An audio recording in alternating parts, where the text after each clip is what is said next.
दाजु भेटेँ अहिले बाटोमा, उहाँ चाहिँ यो साइड प्यारालाइसिस छ उहाँको अहिले। म यसैको डक्टर हो उनलाई। यो पनि अहिले चाहिँ हाम्रो देशमा चाहिँ यसको उपचार राम्रो नभएर मान्छेहरूको ज्यान मात्र जाने होइन, अपाहिजता पनि हुन्छ। जस्तो अहिले दाजुको हेर्दाखेरि हजुरलाई अचम्म लाग्ला, यहाँ दाजुको के छ भन्दाखेरि अहिले बोली दाजुको आउँदैन, तर हामी बोलेको सबै बुझ्नुहुन्छ उहाँले। यही हो नि, बोली छ तर यहाँ आउँछ, यहाँबाट निक्लिँदैन,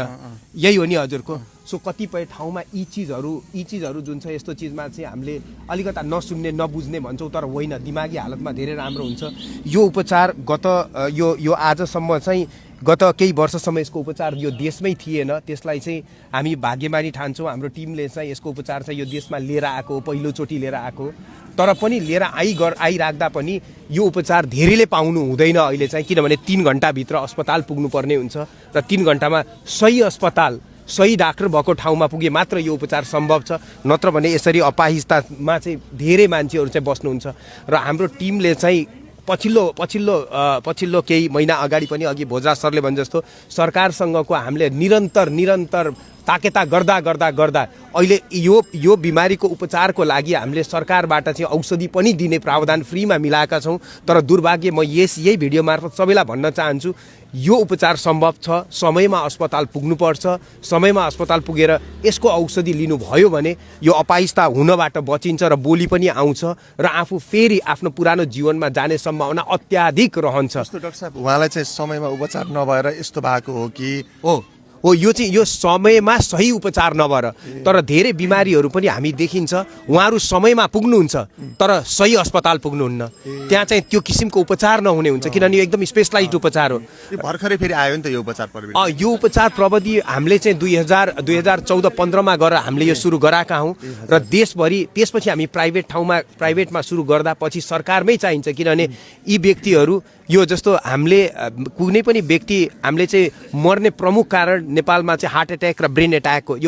हो, स्ट्रोक हो। यो हार्ट एट्याकमा धेरै उपचारहरू धेरै ठाउँमा छन्, तर यसमा चाहिँ छैन, किनभने स्पेसलिस्टहरू कम थिए। जस्तो हामी भनिराख्दा हामी न्युरो सुरु गरेको यो देशमा सुरु गर्ने बेलामा यो केही पनि उपचार थिएन, तर उहाँ समयमा जानुभयो भने पनि सही अस्पताल पुग्नु भयो भने त्यो उहाँहरूले पाउनुहुन्न। र हाम्रो यसपालिको एउटा एजेन्डा पनि यही छ,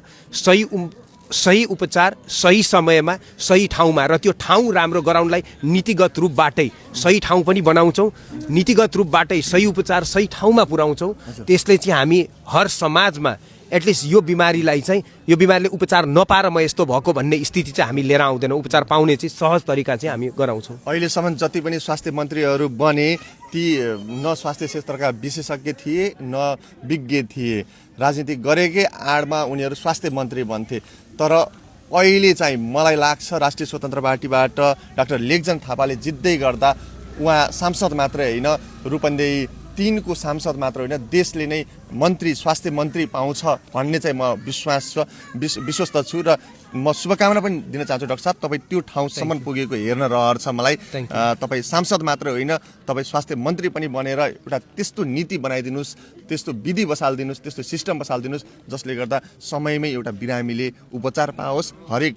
ठाउँमा जहाँ स्वास्थ्यबाट वञ्चित बिरामीहरू छन्, जनता छन्, तिनले सर्वसुलभ स्वास्थ्य पाओस्। हस्, एकदम धन्यवाद। हजुरहरूको साथ सहयोग यसमा चाहिँ एकदम जरुरी छ र हामी पक्का पनि यो बाचै गर्छौँ कि यो उपचार नपाएर कुनै पनि मान्छे अपाहिज हुँदैन र कुनै पनि मान्छे चाहिँ मर्दैनन्। यो चाहिँ हाम्रो बाचै हुन्छ। राष्ट्रिय स्वतन्त्र पार्टीबाट चाहिँ हामीले यो फिल्डमा चाहिँ एकदमै इन्टेन्सिभली काम गर्छौँ, किनभने हामी यसको एक्सपर्ट नै भएको भएर हामी यो समाज रूपन्देही 3 मात्र होइन, यो देशको हर कुनामा चाहिँ हामी यो उपचार चाहिँ पुर्याउँछौँ। हजुर, जस्तो मलाई एउटा कुरा सोध्न मन लाग्यो कि डाक्टर साहब, तपाईँ डक्टर पेसामा आबद्ध भइरहँदा तपाईँले अब कमाइको हिसाबले पनि राम्रै कमाउनुहुन्थ्यो होला होइन, सेवा त त्यो आफ्नो ठाउँमा भयो, कमाइको हिसाबले राम्रै कमाउनुहुन्थ्यो होला। तर अब त्यो डक्टरी पेसा नै छाडेर होइन, आफूले कमाइरहेको त्यो कमाइलाई पनि अब त्यो त्यसबाट पनि वञ्चित भइसकेर अब तपाईँ सांसद बन्दै हुनुहुन्छ। सांसदको तलब 60-70 हजार नै त हो होइन, त्यो पनि कहिले कसलाई चाहे चिया खाउँदा यताउता गर्दा नै सकिन्छ जस्तो लाग्छ क्या मलाई। मैले देखेको जस्तो एउटा निस्वार्थ भावनाले नै आउनु भएको छ तपाईँ राजनीतिमा। एकदमै हजुर मैले जस्तो म हेल्थ ब्याकग्राउन्डमा हरेक बिरामी हेर्दाखेरि मलाई के थाहा छ भन्दाखेरि बिरामी यो गत 20-25-30 वर्ष हेर्दाखेरि एउटा सानो नीति नियमको कमजोरीले गर्दा बिमारीहरूले कति ठुलो चोट खान परिरहेछ भन्ने कुरा म प्रत्यक्षदर्शी हो त्यसको एउटा प्रत्यक्ष म चाहिँ एउटा विटनेस हो त्यसको र त्यो गर्दाखेरि मैले जब हेर्दै गर्थेँ म आफैलाई पनि भन्थेँ मैले कतिजना बिमारी हेर्न सक्छु र यसरी कतिजना मेरो अगाडि आउँदा मैले यो गर्न सक्छु तर मेरो पछाडि भएका ती भनौँ न 90%हरूलाई कसरी गर्ने भन्ने सोच्दाखेरि मलाई चाहिँ विशेष गरी यो नीति नियमबाटै हुनुपर्दो रहेछ भन्ने मलाई चाहिँ आफूलाई अनुभव आएको हो र त्यसले गर्दाखेरि म यो नीति नियम बनाउनको लागि नै यो बाटो छान्नुपर्छ किनभने जुन बाटोमा छान्यो डेस्टिनी त्यही त हुने हो त्यसले गर्दाखेरि नितान्त त्यो उहाँहरूको यो रोगीहरूको भनौँ सहयोगको लागि चाहिँ म त्यहाँ जान खोजेको हो र पहिलो त त्यो हुँदाहुँदै देशको अरू किसिमको विकास पनि यसैसँग जोडिएको छ एउटा मान्छे रोगी भयो भने कृषि राम्रो गर्न सक्दैनन् एउटा मान्छे रोगी भयो भने व्यापार राम्रो हुँदैन एउटा मान्छे रोगी भयो भने शिक्षा राम्रो हुँदैन रोगसँग सबै चिज जोडिएको छ वास्तवमा र यसैलाई भन्दाखेरि हजुरले अघि पैसाको कुरा गर्नुभएको थियो म एउटा अस्ति मिटिङमा थिएँ त्यो मिटिङमा मैले सबैलाई सोधेँ कि तपाईँको छोराछोरी के बनाउनु चाहनुहुन्छ भन्दा उहाँहरूले भन्नुभयो डाक्टर इन्जिनियर यही कुरा गर्नुहुन्छ उहाँहरूले तर मैले उहाँहरूलाई के भने एकचोटि सबैले हामीले राम्रो पोलिटिसियन बनेर देखायो भने हर घरले जुन दिन यो देशमा मेरो घरको पनि छोराछोरी पोलिटिसियन बनोस् भन्छन् त्यो दिन चाहिँ यो देशले पक्का पनि काँचुली फेर्छ र यो देश कहिले पनि रुनु पर्दैन त्यसले गर्दा डाक्टर इन्जिनियर आफ्नो ठाउँमा एकदमै राम्रो तर यो देशको लागि चाहिँ राम्रो पोलिटिसियन पनि हुन जरुरी छ त्यसले गर्दा हामी सबै एटलिस्ट आफ्नो जीवनकालमा 5 वर्ष यसलाई नितान्त एउटा निस्वार्थ समाज सेवा भनेर पोलिटिक्समा जान जरुरी छ न कि पोलिटिक्सलाई एउटा पेसा बनाउने तर पोलिटिक्सलाई एउटा समाज सेवाको रूपमा जान म तत्पर छु र यो 5 वर्ष म त्यही यो देशले लगाएको गुण चाहिँ यो 5 वर्ष समाज सेवा मार्फत चाहिँ म गर्छु भन्ने हिसाबले त्यही नै मनन गरेर म यहाँ आएको हजुर देशका विकट क्षेत्रहरू कति धेरै छन् नि होइन जहाँ समयमै औषधि उपचार नपाएर समयमै एम्बुलेन्स जान नसकेर कति व्यक्तिहरूले ज्यान गुमाइरहेका छन् त्यस्ता विकट क्षेत्रहरू पहाडी क्षेत्रहरूलाई पनि विशेष ध्यान दिनुभएको छ दार्चुला बैतडी अछामदेखि लिएर पूर्व मोर के अरे उता ताप्लेजुङतिर होइन तेह्रथुमतिर त्यस्ता क्षेत्रहरू यी पहाडी क्षेत्रहरूलाई विशेष ध्यान दिनुभएको छ एकदमै हजुर हामीले जस्तो धेरै हामी सबै 5वटै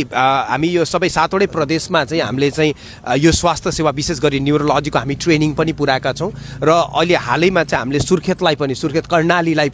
कर्णालीमा पनि हामीले चाहिँ यो सेवा चाहिँ पुऱ्याएका छौँ र कर्णालीका व्यक्तिहरूले पनि यदि कालागाउँ अस्पताल हजुरहरूलाई थाहा छ कर्णालीको त्यो ठाउँमा चाहिँ यी सेवाहरू उपलब्ध छ र हामीले यो सेवाहरू देशको विकट ठाउँमा पुर्याउन कोसिस गर्दै पनि अझ पनि हामीले सोचे जस्तो भाउन सकेको छैन ठाउँमा पुग्यो भने यो चाहिँ 99% हामी गर्नै छोड्छौँ किन हाम्रो मोडल नै त्यही हुन्छ क्षेत्र नम्बर 3 को मात्र तपाईँ नेता नभएर यो देशकै यो रूपन्देही 3 को मात्र नभएर यो देशको मात्र नभएर सम्पूर्ण मानवताको नेता हुन चाहन्छु म सम्पूर्ण मानवतालाई चाहिँ मैले अगाडि लिएर जान चाहन्छु यो क्षेत्रमा हजुर यतिको नेता यतिको व्यक्तिलाई चाहिँ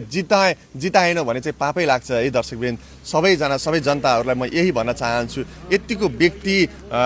उठिराख्दाखेरि यतिको व्यक्तिले उम्मेदवारी दिइराख्दाखेरि आफ्ना हरेक चिजहरू हरेक सेवा सुविधाहरू छाडेर अब जनताको प्यारो बन्नलाई आइरहँदाखेरि तपाईँहरूले दिलमा सजाउने कि नसजाउने भन्ने कुरा फागुन 21ले देखाउँछ अब फागुन 21मा घन्टी बजाउनु भयो भने साँच्चीकै डाक्टर लेग्जन थापाको विजय हुनेछ उहाँ सांसद मात्र होइन उहाँ स्वास्थ्य मन्त्री बनेको पनि हेर्ने हामीलाई रहर छ हामीलाई धोको छ हुन्छ हजुर हस् बोल्न सक्नुहुन्न है उहाँको बोली यहाँ आउँदैन तर यस्तो गर्न सक्नुहुन्छ थम्स अप गर्न सक्नुहुन्छ उहाँले घन्टी हजुर मेरो कुरो मिल्यो मैले हजुरको बुझेँ बस आफ्नो ख्याल राख्नुहोस् है